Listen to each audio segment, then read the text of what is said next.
This is the X-Zone Broadcast Network, broadcasting worldwide on broadcast affiliates and satellite program providers, including CNN Broadcast Network, Sirius Satellite Network, Star Media, Good News Radio Network, Angel Broadcast Network, Wiki Broadcast Network, and WPBN TV. For more information on the X-Zone Broadcast Network, visit us at www.xzbn.net.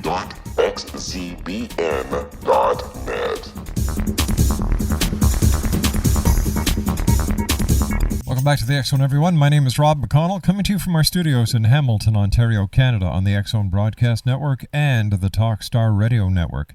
My email address is xzone@xzoneradiotv.com, on MSN Messenger, X-Zone Radio TV @hotmail.com, and our website, www.xzoneradiotv.com.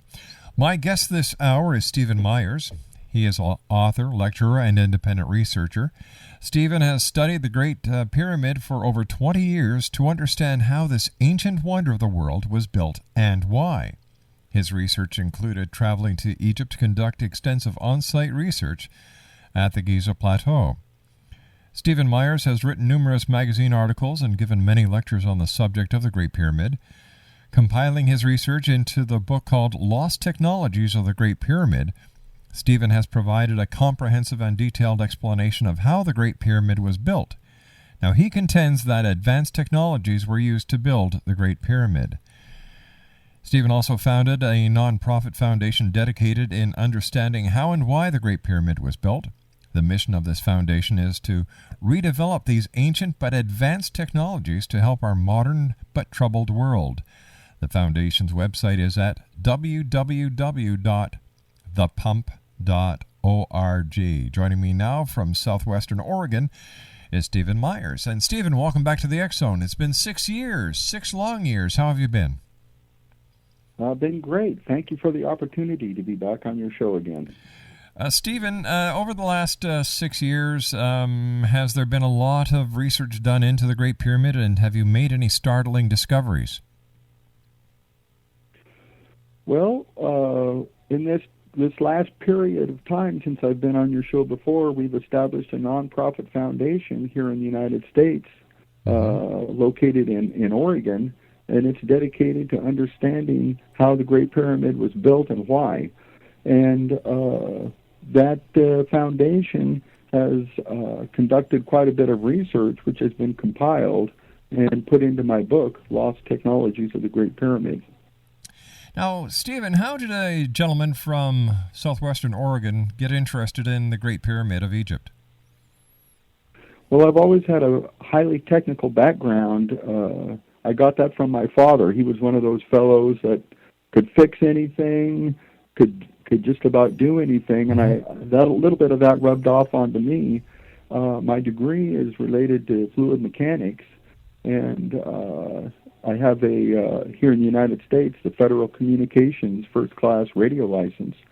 And even for fun, some of my hobbies are quite technical, amateur radio operator, and a few other things. But anyway, I really enjoy technology and also period authentic technology from different time periods, ancient, like Middle Ages and that type of thing.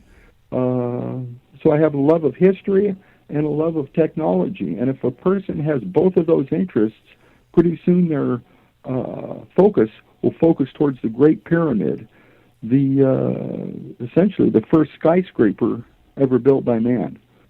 So that's how I got interested in the Great Pyramid. As a researcher into the Great Pyramid, what was it like actually being there and being able to study the Great Pyramid firsthand? Oh my! Oh my! I recommend it. I recommend it for anybody if they get a chance to go to Egypt. We sent a research team there a few years ago to do some on-site research. It's awe-inspiring. It transcends whatever you're going to read in a book. To stand next to a stone that's so massive, it's incomprehensible, really, to figure out how it was moved by conventional means, and just to be there and to see something that humans, just like us, were able to accomplish, it's awe-inspiring. Stephen, please stand by. You and I have to take a 2-minute commercial break. We'll be back shortly. Stephen Myers is my special guest this hour. Exonation, he is the author of Lost Technologies of the Great Pyramid. His website is www.thepump.org. That's www.thepump.org. Stephen Myers and I will be back on the other side of this 2-minute commercial break as the X Zone continues, live from our studios in Hamilton, Ontario, Canada, on the X Zone Broadcast Network and the Talkstar Radio Network. Don't go away, Exonation. We'll be back in 2 minutes. Yes, it's about the water.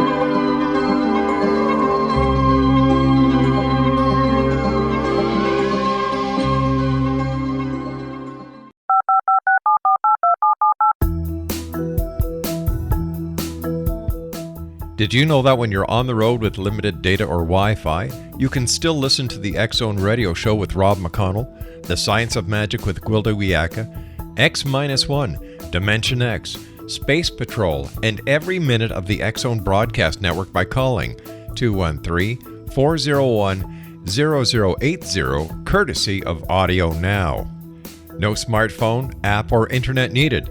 It saves your data plan and it's free if you have unlimited minutes. Call 213-401-0080 to listen on any phone, anytime, anywhere. Remember 213-401-0080 for the best of the paranormal, parapsychology, and sci-fi radio programming anywhere, 24/7, 365. And welcome back. Stephen Myers is my special guest this hour. His website is www.thepump.org. That's THEPUMP.org. He's the author of Lost Technologies of the Great Pyramid. And Stephen, I guess one of the most common questions you get asked is, how was the Great Pyramid built? Okay, the normal idea is that Egyptologists say that there was a big ramp. Mm-hmm. But our theory is quite a bit different. We feel that what was used was water and water locks, like the Erie Canal or the Panama Canal has water locks. Mm-hmm. And stones on barges from the Nile were brought up a series of water locks right to the building site. But this is the key part. We feel that the Great Pyramid was built level by level.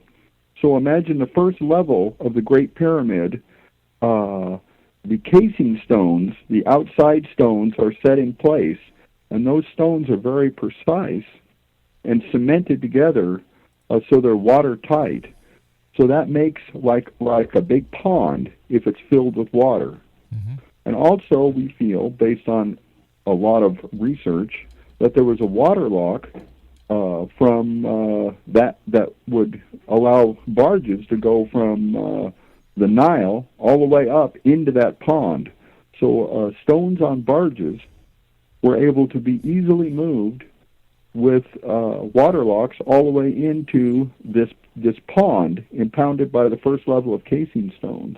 Then the interior stones were set in place from the barges, and then the first level of the Great Pyramid was completed. And that process was continued by adding another water lock up to the second level, putting in the second level of casing stones around the outside, filling that up to be a pond, and then filling up the interior with interior stones. So it was done very systematically with essentially water locks are a 21st century technology of choice. In the Panama Canal, they're building new water locks that are bigger. It's a modern technology that we feel was used in ancient times. Is there any evidence to substantiate your theory? Oh, certainly. The casing stones that are still there's only a few left, about 1% of the casing stones. Mm-hmm. Those stones are still cemented together and are watertight. And, after 4,000 years. So that's evidence that, let me put it this way, that's evidence. It's there. Those stones are still watertight. Mm-hmm. Some would say, oh, that's to keep the pesky Egyptian rain outside. It's like a watertight roof over a building. Right. But that's an interpretation of the evidence. Our interpretation of the direct physical evidence on the Giza Plateau is that was built to keep water in. So that's one form of evidence. Another piece of evidence is Petrie, who was the grandfather of Egyptology or whatever, Flanders Petrie. He felt that the Great Pyramid was built level by level, and that he also felt, there's references to this in my book, that each level, the casing stones were put in first. So he has a whole bunch of evidences for that. The current thought in Egyptology is that it was built similar to how we see it now, and then a sheathing of these precision-cut casing stones were put on the outside. But based on Petrie's work, in his evidence, it is supports our sequence of construction that we feel happened when the Great Pyramid was built. So that's just some of the evidences. Now, where did this unusual theory come from? Okay, most ideas, like the idea of the wheel and other things, you don't know where they came from. But this idea actually came from one man. He was a independent researcher, a savant, actually, just a visionary, a brilliant man. In that his name was Edward Kunkel. He lived in Ohio. Did much of his research about the Great Pyramid, and he felt that the Great Pyramid was built as infrastructure for the civilization that built it.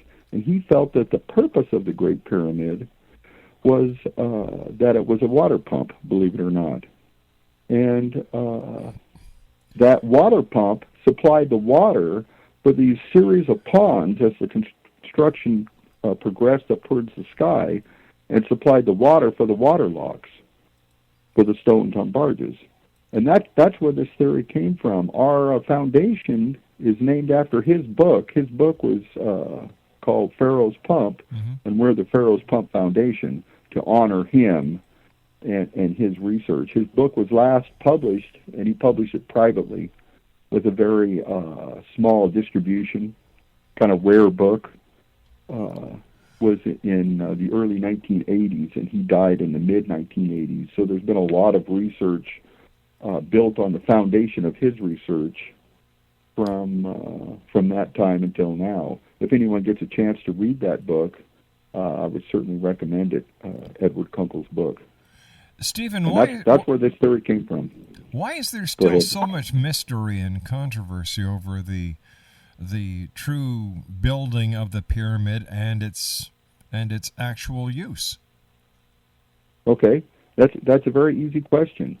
The reason is, and this is very important, the reason is that Egyptologists and virtually everybody else, but mainly Egyptologists, have developed a theory. Egyptology is a science that has developed a theory, but they have never demonstrated any of their theory. It's amazing. They have never made a casing stone. Egyptology has been like a science, if you want to call them a science, for 200 years. They've never made a casing stone. Isn't that interesting? They say that working people did it using hand tools, but it's never been demonstrated. They say that there was a ramp. They've never moved a casing stone, which is about 16 tons. They've never moved a casing stone up a ramp. The largest stones are about 70 tons. Egyptologists have never moved a 70-ton stone or payload, like a locomotive. They've never moved one 1 inch. And so they've offered all of these ideas, but essentially hypothesis, but without any demonstration to substantiate it. And that's why there's whirling controversy about how the Great Pyramid was built, why it was built,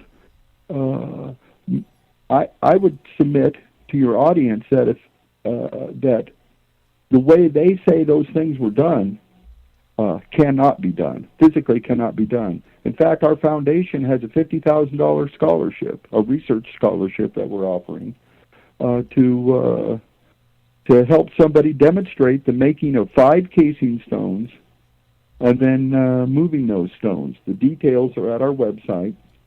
But if you can make those stones in the same way that Egyptologists say, any book in any library will tell you how it's done. Mm-hmm.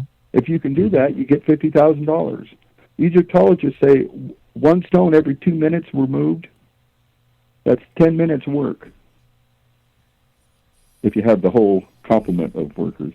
All right, so if I understand you correctly... So that's the point. Okay, so if I understand you correctly, Stephen, Yes. The pyramid was built using a series of removable locks, raising barges up to the different levels, and that the main purpose of the pyramid wasn't a tomb for the kings or the pharaohs; it was a water pump. Yes. How? What was our contention? All right, now, how did the pump work? Okay, the way the pump worked is not obviously evident in modern times, or else everyone would understand it. Mm-hmm.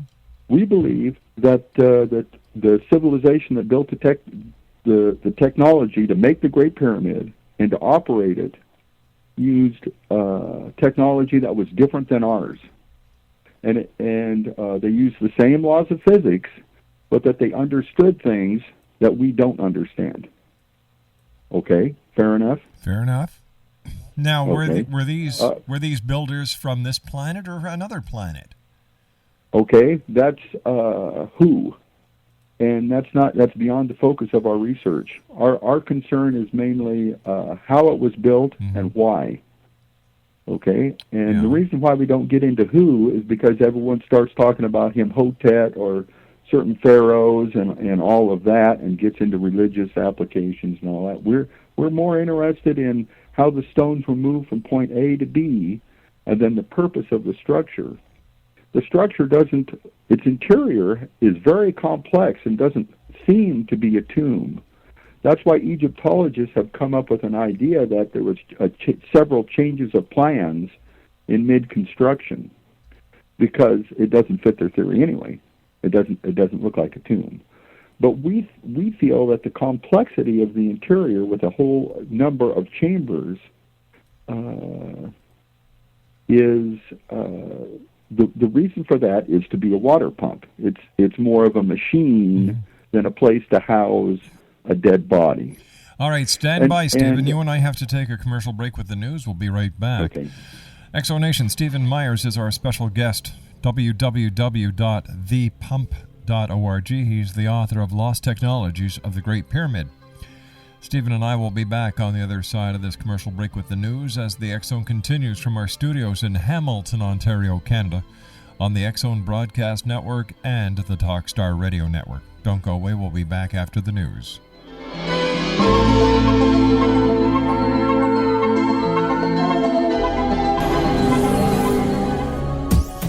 This is the X-Zone Broadcast Network, broadcasting worldwide on broadcast affiliates and satellite program providers, including CNN Broadcast Network, Sirius Satellite Network, Star Media, Good News Radio Network, Angel Broadcast Network, Wiki Broadcast Network, and WPBN TV. For more information on the X-Zone Broadcast Network, visit us at www.xzbn.net.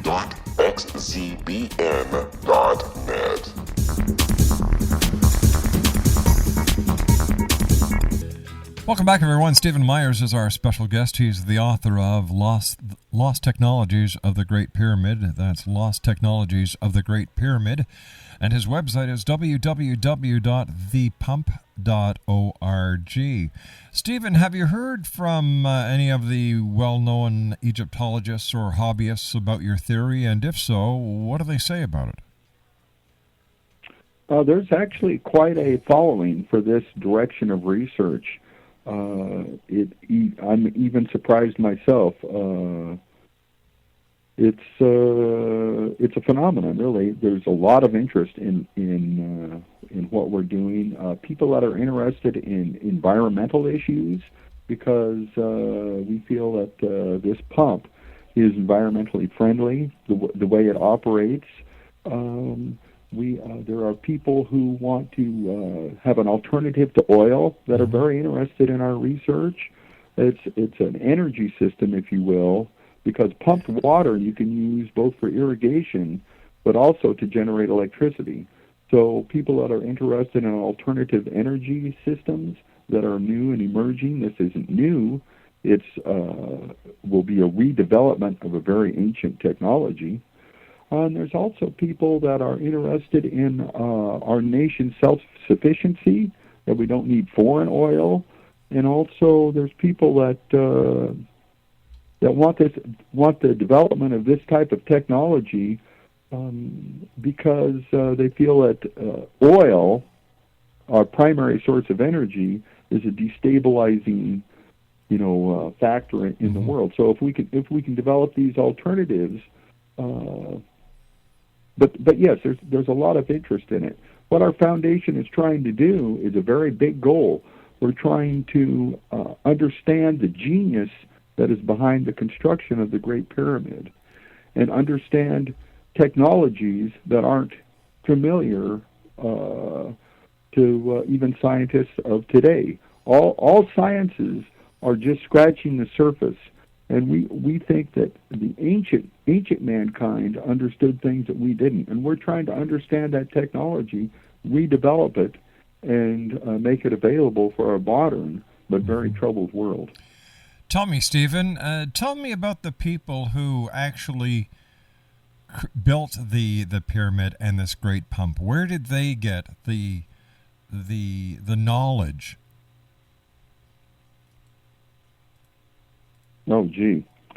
Well, they were probably I don't know who built the Great Pyramid, but they were probably a civilization that had among them some geniuses, like the development of alternating current, a rather sophisticated concept, was developed in one afternoon by Nikola Tesla. Mm-hmm. So probably I would assume that there were some geniuses that developed some very sophisticated techniques to use the water and to pump the water. I know in the Middle East there's examples of some rather high technologies, like the Baghdad battery. You've probably had shows that have mentioned that. There are some artifacts that were uncovered in the Middle East that were electroplated, believe it or not. That's rather sophisticated. But this water pumping technology is to me, it seems like a level, a quantum leap even from those things in sophistication and technology. And we've done a lot of experimentation. We've had some numerous newspaper articles here in the area about what we're doing. We've had some components, sub-assemblies, and that type of thing that we're working on. That's actually our most important aspect, our most important thing that we're doing in our mission statement of our foundation. But it's also the most cost-intensive, if you will, to build a robust prototype. So that's what we're doing. What about the other pyramids around the world and in Egypt? Were these also built using the same water technique as you've described in the Great Pyramid? Okay, that's a good question. Now, all the pyramids, like in the Valley of the Nile, they're all built with different levels of precision, different sizes. The angles of the sides are different. Some are pretty steep, some aren't. Some were built from mud brick. Some were built from limestone. And so It's hard to say. I would say that none of the other pyramids were water pumps. Some have suggested that the Great Pyramid is the most precise, but also the oldest, and that the other pyramids are facsimiles that are used by a later civilization that use them for their own purposes. Similar to a concept called a cargo cult, where a high civilization has like devices and things, and the natives or whatever kind of worship those things, or they make idols and whatever based on that stuff. It's an interesting subject, cargo cults. You can look it up on the internet. But that's one explanation for all the pyramids. Certainly some were used for religious purposes or for something else, but that doesn't mean that they were all. Let's say all but the Great Pyramid. The pyramids could have been tombs, but if that's true, then the Egyptologists would be 99% correct about the pyramids in general, but 100% wrong about the Great Pyramids in specifically it. How about the fact that the pyramid is so geographically correct, it is also astronomically correct? Was this just fluke? All researchers have the same direct physical evidence, okay? And they all come up with ideas and theories from that, and those ideas are interpretations of evidence. There's certainly interpretations about a lot of the features of the Great Pyramids. One example is that the shafts point up to stars. Okay, and I'm sure you've had shows about that. Yes, we have. Star alignments of the shafts. Yep. Well, anything that points up has to point to a star. There's no way that it can't. So and also with the precession of the equinoxes, there is, you can have a shaft over the centuries point to several different stars. So you can develop, believe it or not, theories about all of this massive amount of data about the Great Pyramid, as well as massive amounts of interpretation. But what our foundation is trying to do is to start with a clean slate and say, big heavy objects were moved from point A to point B. How was that done? And we're trying to understand just how it was done, and also why it was done. And we're going to try not to get into a bunch of religious interpretations, with the scripture or any of that, or star charts, or Bible prophecy, or all of the mutually exclusive ideas. But we're going to try to understand how it was built, understand that technology, redevelop it into modern applications, and hopefully be able to help the world through doing this. That's our goal. Why did the Egyptians require a pump of that size? Like, that must have put out a lot of water. Yes. Actually, the largest structure in North America, United States and Canada, the largest structure ever built was the Grand Coulee Dam. I've been there also. Yes. It's about 11 times the size of the Great Pyramid, and it's awesome. In fact, the slope of the face of the Grand Coulee Dam reminds me of what the face of the Great Pyramid would look like, smooth. But anyway, it is a water pump. It makes a lot of electricity, the Grand Coulee Dam. But it also pumps water up to, I think, 1 million acres. I don't know how many hectares that would be, but it irrigates like 1 million acres in perpetuity in that area of that's in Washington State. And it turns the desert into a garden. In fact, there's several dams behind the Grand Coulee Dam that back water up clear into Canada. And Canada stores that water and then trades that for electricity. So it's a monumental project, the Grand Coulee Dam. All right, I understand that. Okay, but the question, wait a sec here. Let's get back to my original questions. Why would the Egyptians require a pump of this magnitude? They didn't have electricity. Certainly not. But they could use the they could use the pumped water for a whole host of applications that are examples of high technology. With water, with pumped water, you can make compressed air. At Ragged Chutes in Canada, there's a hydraulic air compressor. It's just an underground chamber that's oddly shaped. Water goes in one end, and without a piston or cylinder, it compresses air. And there's a lot of excavations around the Great Pyramid, and some feel that one of those could have been used to make compressed air. Is it your contention that the Egyptians had air compressed tools? My contention is that whoever built the Great Pyramid could have used the pumped water for any number of scientific or industrial purposes. They could have powered large machinery. There's another researcher, you probably had him on, Christopher Dunn, had him on many times. Contends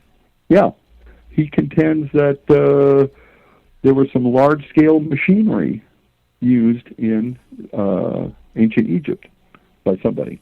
But anyway, I contend that the water from the Great Pyramid water pump could have been used to power that type of machinery. And there's a lot of scientific things that you can do with pumped water besides run machinery, besides make compressed air, possibly generate electricity, and even do things that we can't imagine. So there was a lot of purposes besides just irrigating above the floodplain. The largest structure in Africa is the Aswan Dam, the High Aswan Dam, and it is the capstone of a large irrigation project that allows Egypt to irrigate above the floodplain. So modern Egyptians use a big water pump. Ancient Egyptians used a big water pump. But certainly they operate differently. But how come in the Bible there is no mention of the Great Pyramid being used as a water pump, and why would the Bible and other historical references point to the fact that it was the slaves that built the pyramid? And to my knowledge, nowhere anywhere is there a mention of this lock procedure except the theory that you're presenting. Oh, certainly. Okay. We contend that possibly the Great Pyramid was built before the last catastrophe, and that the civilization that built it was destroyed. And one of the few things left was the Great Pyramid. There's a lot of people that a lot of researchers feel the Great Pyramid is older than the ancient Egyptians. And it's fascinating that some of the oral traditions and myths about the Great Pyramid is that the stones were floated in place. And that idea could be from a remnant of understanding how the Great Pyramid was really built. All right, stand by, Stephen. You and I have to take a commercial break. We'll be back shortly. Stephen Myers is our guest. He's the author of Lost Technologies of the Great Pyramid, www. You ready for this? thepump.org. That's www.thepump.org. My name's Rob McConnell. This is The X Zone. Still to come on tonight's show, we're going to be speaking to Juanita Rose Violini about her very interesting book. It's a weird book about weird things that happen during a weird almanac. I'll be back on the other side of this commercial break. Don't go away.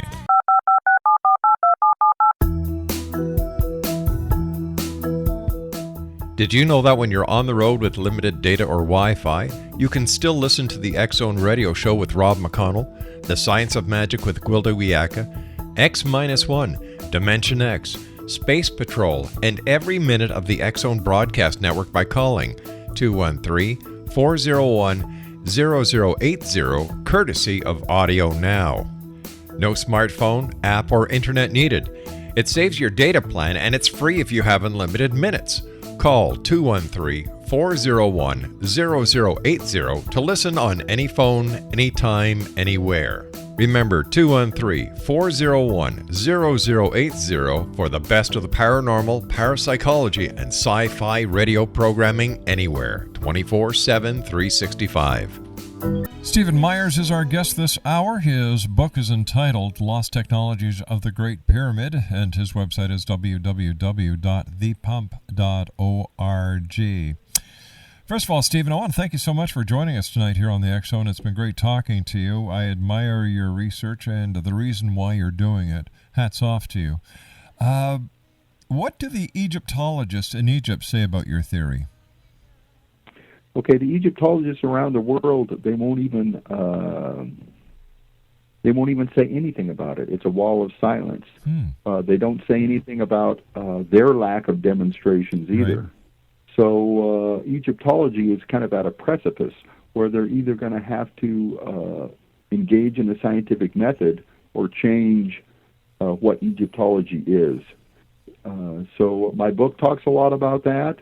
Also, the website has some pictures about the construction process and more information.